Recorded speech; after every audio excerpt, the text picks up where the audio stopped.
Yes, Kenya. Tamu sana, tamu sana, tamu sana, yes. For those who have been following me here, I've always maintained that as time goes by, life is going to be more difficult for Kenyans. And any Kenyan waiting for William Ruto's government to make life bearable for them, those are Kenyans dreaming. As time goes by, life is going to be more difficult for Kenyans. And that's why I've always maintained that for William Ruto and his government to reach 2027, it will be a very lucky government. Going by what we are currently seeing happening in this government, Ruto is taxing everything. And the most annoying bit about it is that the elected leaders, members of parliament, who are expected to defend the masses, are helping William Ruto as he oppresses Kenyans.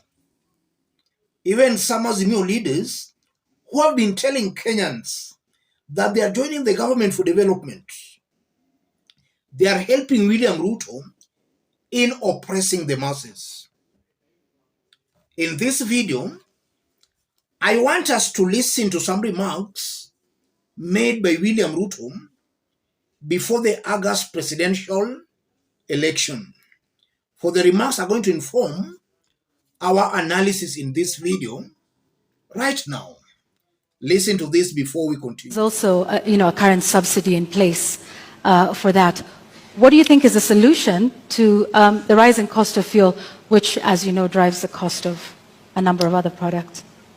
I think the first thing that we need to do is to look at the taxes, because 50% almost of the cost of fuel in Kenya is taxes. I think it's time, as a country, we looked at, I think there are 15 different taxes on fuel. And I think it's time we relooked at how else do we raise revenue. Which taxes would you be proposing to remove from fuel, the cost of fuel?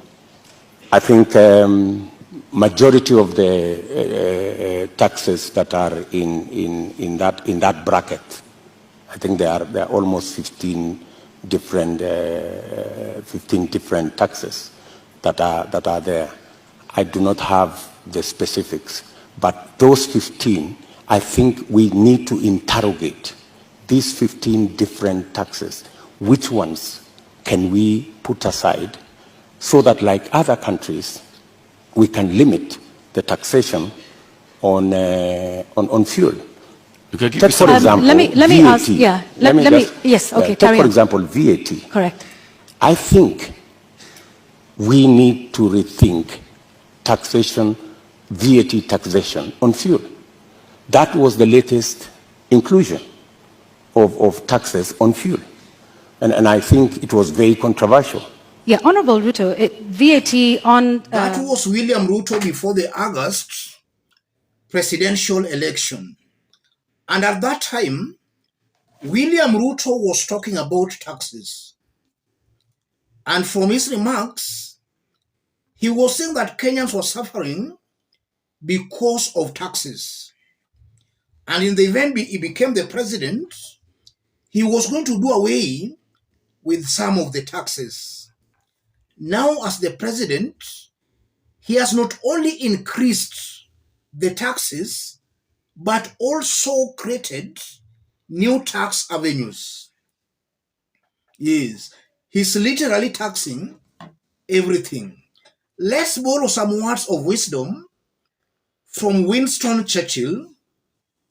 We contend that for a nation to try to tax itself into prosperity is like a man standing in a bucket and trying to lift himself up by the handle.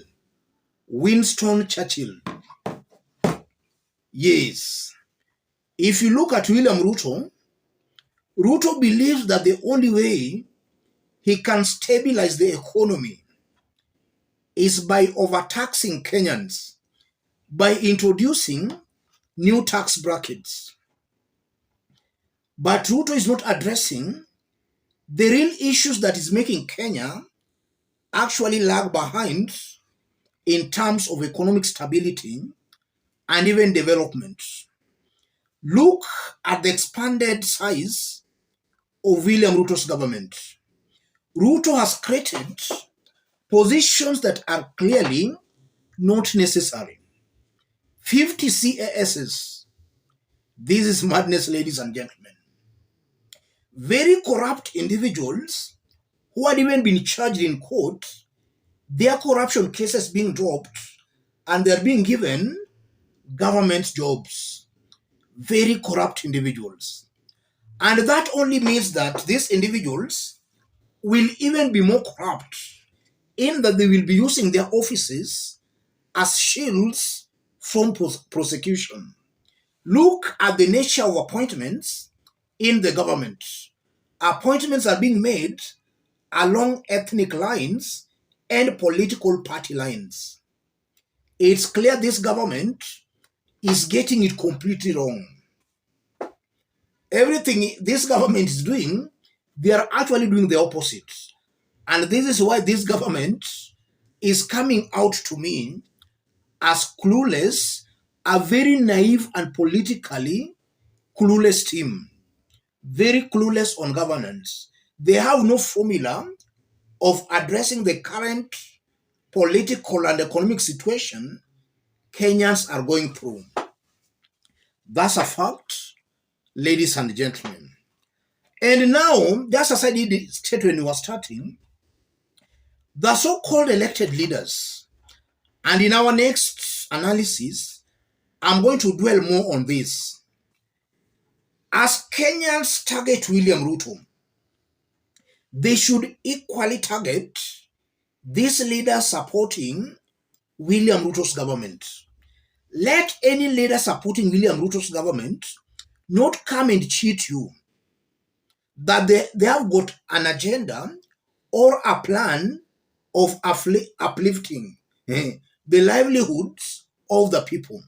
They are part and parcel of the oppressive regime that is oppressing Kenyans. So these leaders, in my honest opinion, the same fate befalling William Ruto should equally befall them because they are part of that team oppressing Kenyans.